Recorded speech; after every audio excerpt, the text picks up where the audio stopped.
Have you ever been to a theme park and wondered what it would be like during a zombie apocalypse?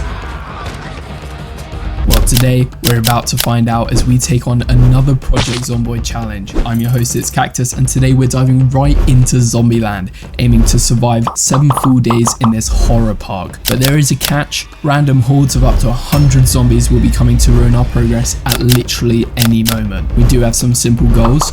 1. Defeat the hordes coming after us. 2. Secure a base within the theme park. 3. Find a car to escape this absolute hellhole at the end of the week. So get ready, hit the subscribe button and join me as we face the undead in the ultimate location. Welcome to Zombieland. You want to feel how hard I can punch?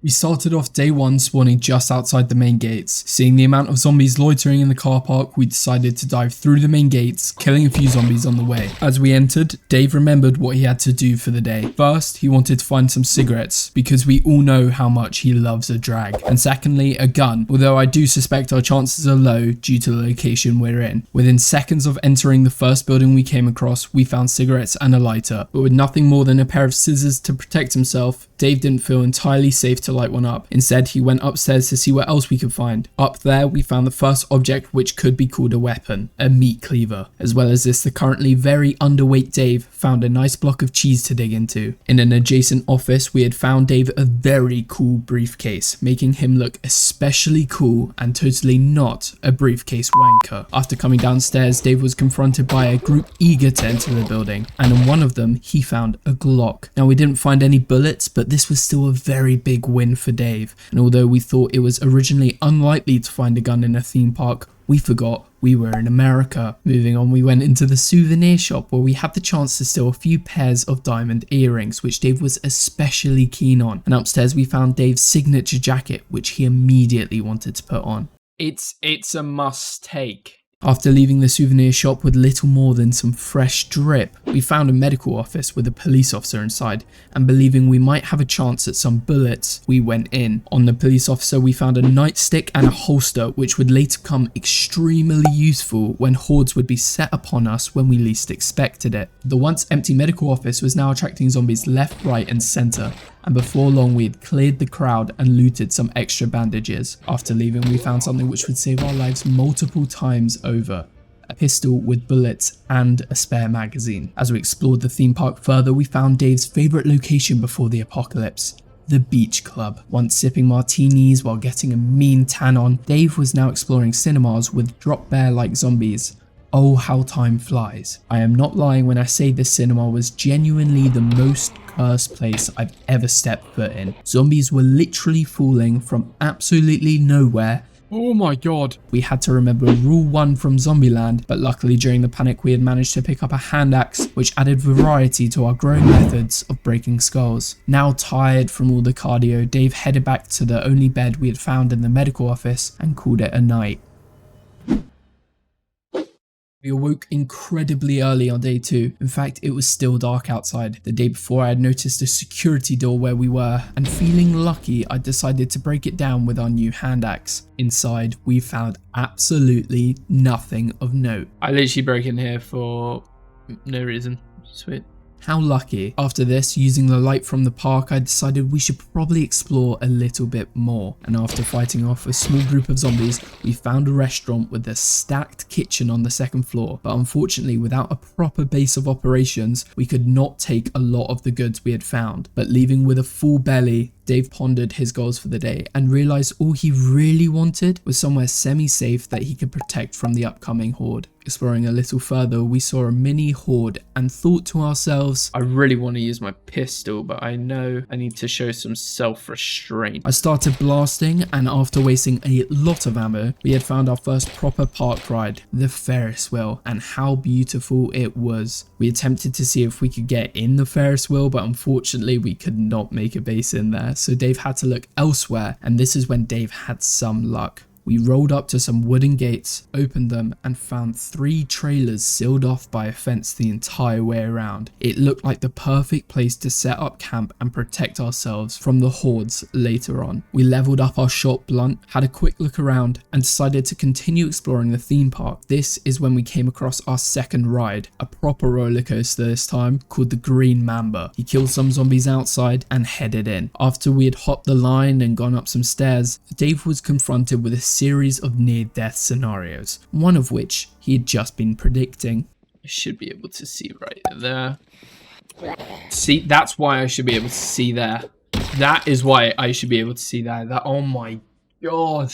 The Green Mamba, although very cool, did not have a proper exit, so we had to leave the same way we came in and realised we were getting extremely tired. So we decided to head back. Dave got excited that a zombie was wearing the same hat as him, and then we went to sleep, setting an alarm for not much later, not knowing the horrors we would wake to. The alarm started blaring at 8 o'clock. Barely being awake, Dave stumbled over to the TV to see what was on and was blindsided through an announcement that the horde was coming. Not fully knowing what was coming, we had a peek, and although we could not see anything, the screams of the undead were enough to curl Dave's toes. After looking at one side of the compound, we had not noticed that they had already smashed down the fence and had made their way inside. Just as we were leaving, the announcement of the second wave had only just arrived. Dave lured zombies through gunshots away from his now unsafe abode. While luring them away, we had found a car park which would soon prove incredibly useful to find a car to escape Zombieland at the end of the week. After killing the zombies that followed us, we then had to fight our way back into the park. After a few close calls on his life, Dave realised that he would need sufficiently more arms to deal with the horde if they chose to come back, as he was already running low on all the bullets he had found in the last 48 hours. The fight, long and brutal, had gone on for several hours at this point, and as the hours trickled away, it was the dawn of a new day.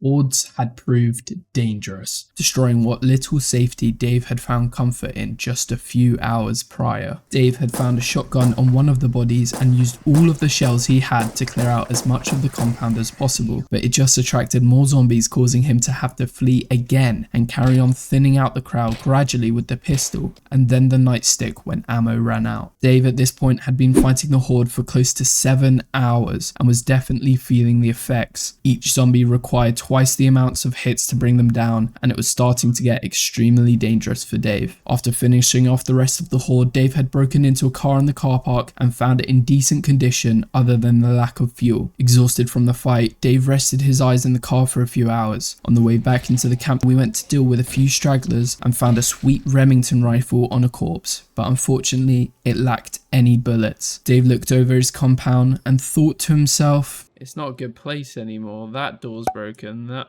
gate's broken. It's not as sick as it once was." After finally finishing off the entire horde and enjoying yet another Ben & Jerry's mid-zombie apocalypse, we set off to fully map the park once and for all. We came across another ride, this time some teacups, and as well as this, an absolute ton of zombies. We yet again decided on the pistol over our nightstick because Dave just found it comforting in a way. After dealing with that mob, we poked around a bit and found several buildings. First of all, a greenhouse, which I thought meant unlimited food, but unfortunately it wasn't at all functional. Next, we found a storage barn which looked like a good candidate for our base, as it had all the storage we'd ever need, and although it did not have a bed upstairs, we noted it down. Next to this barn, we found some crops including radishes, strawberries and potatoes. We noted down which ones weren't infected and moved on. This time into a strange building that I cannot describe but only show. But it is here where we had our closest encounter to death, when a zombie seemingly appeared out of thin air. Quickly leaving that hellhole of a building alone, we came across a little farm shop with some vegetables, nothing too exciting. But above that lay what I assumed was a quiet little flat, and we were very disappointed to see nothing more than a dining room. Why does no one have a bed in this game? Well, maybe because it's a theme park? We had spotted a fishing shop with docks and killed a zombie loitering outside, but before too long an entire group had appeared, and as we were swinging, more kept coming out the windows. Even though he was quickly becoming exhausted, Dave swung his crowbar till they were nothing more than piles of flesh and bones. After that, Dave wanted did nothing more than to nap, but unfortunately a large amount of zombies were following him home. Being as exhausted as he was barely able to outwalk the zombies, so he had to do the high risk maneuver of the turn and shoot, something Dave was quite proud of and actually won this week's Zombieland Kill of the Week, so congratulations to Dave. After this, he could finally feel the sweet embrace of sleep in his unsafe safe house. Dave was full of inspiration on day 4 as he wanted to move abode. The storage barn in Dave's eyes had that rustic appeal he always wanted in a house, so he began moving the little he owned into it. First of all, the barbecue, which could prove useful if Dave ever wanted to eat something other than ice cream. This journey was long and slow as Dave had no other way of transporting it other than his own back. Dave personally cannot wait for build 42, hoping to use the pigs as a method of transport. Outside of the barn was a well we had not noticed, and took the chance to refill our water bottles and clean 4 days worth of zombie blood off his jacket. Now feeling refreshed, Dave went to the docks and the fish shop. Now fishing isn't something I usually do in Project Zomboid, but I was excited at the idea to do it and grill up some fresh fish. So after killing a couple of zombies, I made my way inside and found absolutely nothing I could fish with. I guess that the barbecue probably isn't getting any use. Quite disappointed by this, we left to go and transport more appliances to the barn. On the way, we experienced minor keyboard issues. After diagnosing that issue, Dave realized he would need somewhere to lie down if he wanted to get any sleep, and Dave, being Dave, decided to go and collect a hospital bed rather than a normal bed. But hey, I mean, that's just Dave. Picking up this piece of furniture was worse than the barbecue. We were struggling to move because of the weight and we were severely exhausted. But luckily a can of vegetable soup was on hand during the recording of this footage and gave Dave the energy he so badly needed. This video is sponsored by canned vegetable soup, all the nutrients you need to get through a Project Zomboid playthrough. Anyways, back to the video. We returned home and placed down our new bed fit for a king. Dave, quickly becoming tired, decided to set an alarm on his watch and go to sleep, hoping the horde wouldn't come and destroy his new hideout. The alarm went off and there was no sign of the horde. So we got up and before long we were tired enough to go to sleep again.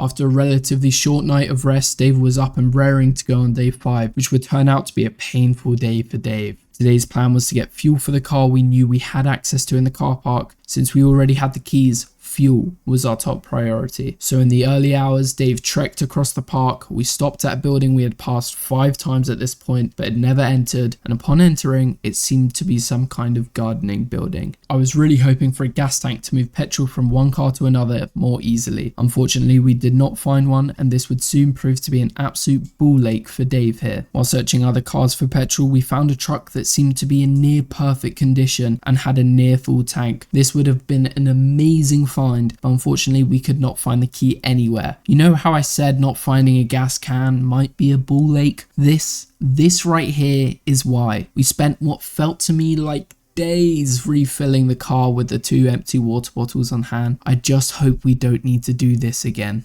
After that, completely disobeying the first rule of any petrol station, Dave decided to light one up, because who wouldn't after that fiasco? We then decided to take our car on its maiden voyage, and although it wasn't very long, it reaped some serious rewards, namely Pancake the Hedgehog and Boris the Badger. Now these were plushies, but Dave was thrilled to have company that wasn't actively trying to consume him. Dave did have a plan to explore the front car park, but before that he wanted to make sure he had all of life's luxuries back at the barn before anything else. So with his new car, he went back to the trailers and picked up the freezer so that he could store his ice cream safely. He also brought back a TV and a stand for it, making our barn look like something that would only cost £3,000 a month in central London. We then did a little bit of rearranging with the storage boxes and put one of them next to the bed and filled it with our tools of destruction. Dave was getting tired of hauling furniture and decided to treat himself to a slice of key lime pie. To be fair, we've all been there. After a prolonged nap, Dave thought, why not go to the front car park? This would turn out to be pure pain. We got in the car and drove to the very large car park. We decided to drive round a bit and immediately spotted a familiar red bus, which caused Dave to hit a lamppost out of his pure awe of this magnificent bus. After recovering, he continued to scout the car park and he was seeing a lot of zombies. Now, potentially the worst thing to happen all week happened. A rogue bin was hit and the car was broken, although I do want to point out that the car was not actually touching the bin and therefore it's bullshit. We were now stranded in a massive car park with a large amount of zombies and no way to escape. Phenomenal work. Dave knew this could turn bloody, and it soon did. With nowhere to turn, Dave did what he did best and started fighting. Soon enough, we used almost all of our pistol ammo to thin out the horde, but it was seemingly little use against this wall of flesh. The night rolled into early morning, and we were on day 6. Day 6 started out with Dave using the few remaining bullets he had to perform remote lobotomies on the zombies left. Now potentially the new worst thing to happen the entire week happened. Unfortunately, I don't have my microphone recording for this section, but rest assured there was plenty of curses being thrown when this zombie somehow slipped through Dave's defenses. In the way I've set up this game, only a bite could turn Dave into a zombie, so when we opened up the health panel and revealed it was only a scratch, Dave let out a massive sigh of relief, as today was not the day he would die. We then searched all the dead bodies for any guns or bullets we could find, as if we agitated another horde now, I'm not so sure we would survive. Luckily, we found a 9mm pistol on a body and a box of bullets. Now without a car, Dave had to search high and low for cars that he was able to access and cars with petrol again if he wanted to escape by the end of the week. But then again, he was in a car park, so it shouldn't be too hard. After quite a while of searching, we had managed to find the key to a taxi, but it had very little fuel, so that was next on Dave's list. Dave's luck turned around when the van right next to the taxi had a 93% full tank, and it was in extremely good condition. Like the other cars we had found in great condition, we could not find a key for it. You know earlier how I said I hoped I wouldn't have to transfer petrol from one car to another with nothing more than 2 empty water bottles? Well, guess what, guys? That's right.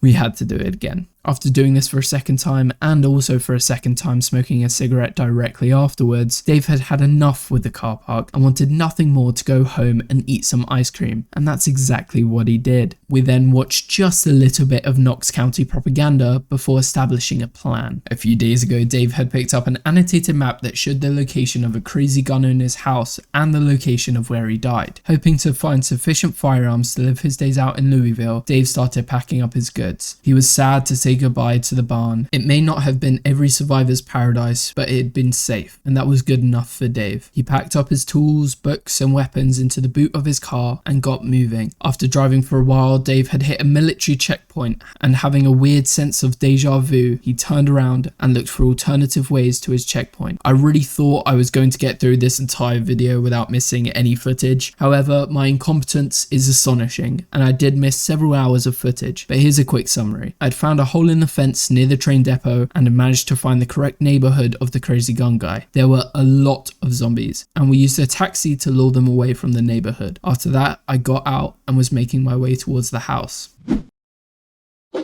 In the early hours of day 7, I'd finally reached the target location and found absolutely nothing in this house. Not one single bullet. I honestly think this playthrough has been the most unlucky one I have ever played. But anyway, Dave went next door, closed the curtains of the main bedroom, and closed his eyes for the final time, wondering where he would be the next time he woke up. Thank you all very much for watching. If you're enjoying my content, please like and subscribe. I literally beg you. And also comment down below what challenge you'd like to see next time. And additionally, the Discord server is linked down below if you would like to stay updated with all of my videos and streams. Thank you. Mwah.